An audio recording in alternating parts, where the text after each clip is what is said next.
ele é muito limitado, né? O biológico, ele limita a nossa possibilidade de existência.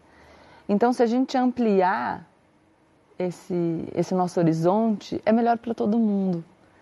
Se der para ser o biológico, que bom. Se não der, porque, enfim, não foi possível em virtude de um acontecimento que ninguém controla, a morte do meu pai, ou porque existiu uma escolha de uma pessoa, ou uma inabilidade de alguém e essa pessoa não se fez presente.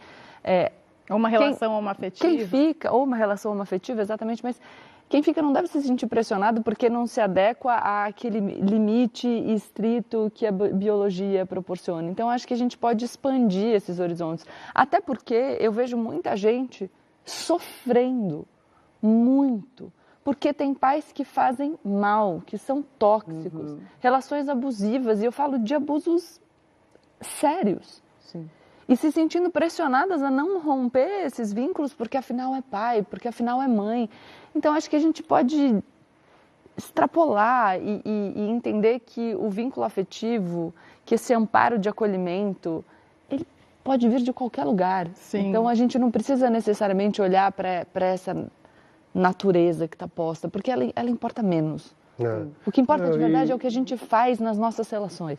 E também, claro, existem casais homoafetivos que têm os seus filhos, e quando eu falei da maternidade, é a coisa assim da história, não é? E de onde vem, né? De onde ele nasceu, eu peguei, assim, eu sei de onde saiu. E foi um parto lindo, né? Da Fernanda. Foi. O Thomas saiu com a música Saideira do Skank. A minha filha nasceu com Amanhã Vai Ser Outro Dia. Que legal. Bonita. Se desobrigar, né, desse afeto pelo vínculo sanguíneo, biológico, eu acho que é muito importante mesmo, assim. E humanizar também o pai, assim, eu tive pai, meu pai foi presente. E acho que humanizar o pai, não ver ele como um super-herói, o pai herói que faz, que é o meu exemplo. O pai não necessariamente é uma referência, é um exemplo. Isso, inclusive, pode prejudicar muita gente. Às vezes a gente transfere para as nossas relações amorosas o que o pai foi com a mãe. Isso não é saudável, sabe? Muitas vezes. Então, acho que humanizar o pai, entender que o pai também tem traumas de geração para geração, aceitar, honrar, né? Os nossos pais, não significa que a gente precise amar, respeitar, desse jeito, porque os conceitos eles foram impostos para a gente. A gente pode questionar os conceitos, então eu posso honrar e identificar a presença do meu pai, dos meus ancestrais em mim, não necessariamente precisar conviver, ninguém precisa conviver em ambiente que é tóxico, ninguém precisa aceitar, amar e ter uma relação com um pai que é um abusador, que é um...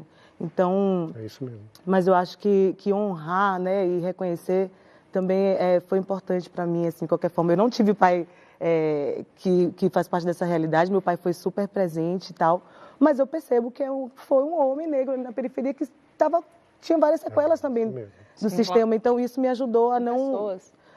Sabe? A não deixar, quando eu vejo o Flor escrevendo para vocês e humanizando vocês, eu sei que vocês têm as questões de vocês, eu sei que vocês... Mas eu tô aqui para ouvir vocês e aceitar vocês e a gente trocar nesse lugar, sabe? É muito bonito. Eu acho que é importante para a gente não adoecer, né? É sobre a nossa relação, sobre essa relação nossa com os nossos pais, com a gente. Não deixar isso afetar a gente de uma maneira adoecedora, né? Questão que você colocou de humanizar os pais, né? E principalmente na minha situação, assim, a figura do pai, porque eu acho que eu entendi desde pequena, sendo filha de artista, que o meu pai, eu não dividia ele só com os meus irmãos. Que já era uma galera. Que já era uma... Meu pai teve 8 filhos. Mas eu dividia com milhões de pessoas, inclusive com as pessoas que usavam as canções do meu pai para suprir ou amenizar a falta de um pai ou de um avô. Quantas vezes eu não já ouvi, nossa... As músicas do seu pai me salvaram na adolescência. Então, eu achei isso... Para mim, foi muito importante ter isso em mente, porque o meu pai não ia me levar na escola de manhã ou me buscar. Mas ele tinha uma onipresença também. É muito engraçado isso, porque eu sinto muito a presença do meu pai na ausência.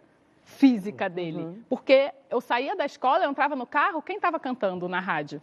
Meu pai. Não, a gente está aqui, então, a gente está falando. A gente está falando de isso. Então, ele está sempre aqui. Muito Você não sente ciúme dele? Ai, não. Ciúme, né, Astrid? Não, ciúme no sentido, por exemplo, eu já falei pra você que o Gabriel pequenininho chamava ele de vovô Gil. Vovô Gil pra lá, vovô Gil pra cá. Só que ele é avô da sua filha, do seu filho. Você não sente ciúme? Não, não. Nem combinaria. Exato. Vá que ela tenha uma... Não tenho ciúme. E também trazendo um outro lado, porque é algo que também me perguntam bastante, essa questão da validação. E eu acho que escapei um pouco disso, porque segui uma carreira diferente da que o meu pai leva e que, ao contrário de mim, os meus filhos seguiram a mesma. Né? Tenho muitos irmãos músicos e minha irmã cantora que precisa, que assim, acredito necessitam de uma validação mais, sabe, assim, uma aprovação, sabe? Porque tá fazendo a mesma coisa. Com certeza. Então, eu não busco uma validação tão grande assim do meu pai. Eu vou fazendo. Mas ele gosta. E eu fico